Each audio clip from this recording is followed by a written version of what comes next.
ইসলামী পথে ডাকে তাবলীগে ইজতেমায়, সকল পথ ছেড়ে আল্লাহর পথে আয়।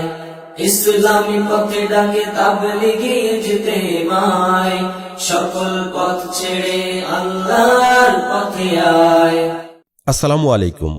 সম্মানিত এলাকাবাসী, পবিত্র কুরআন ও সহিহ হাদিস অনুযায়ী জীবন গঠন এবং শিরক বিদআত মুক্ত সমাজ প্রতিষ্ঠার আহ্বান নিয়ে আহলে হাদিস আন্দোলন বাংলাদেশের উদ্যোগে অনুষ্ঠিত হতে যাচ্ছে 2 দিনব্যাপী 36তম বার্ষিক তাবলীগ ইজতেমা 2026।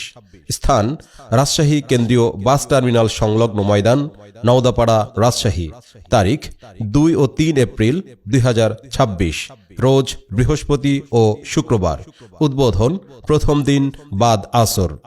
উক্ত তাবলীগ ইজতেমায় সভাপতিত্ব করবেন আহলে হাদিস আন্দোলন বাংলাদেশের মুহতারাম আমির প্রফেসর ডক্টর মোহাম্মদ আসাদুল্লাহ আল গালিব। ইজতেমায় বক্তব্য পেশ করবেন আহলে হাদিস আন্দোলন বাংলাদেশের কেন্দ্রীয় নেতৃবৃন্দ ও দেশ বরেণ্য ওলামায়ে কেরাম। উক্ত তাবলীগ ইজতেমায় আপনারা দলে দলে যোগদান করে ইজতেমাকে সাফল্যমণ্ডিত করুন এবং পবিত্র কোরআন ও সহিহ হাদিসের আলোকে জীবন গঠনের দৃঢ় শপথ গ্রহণ করুন।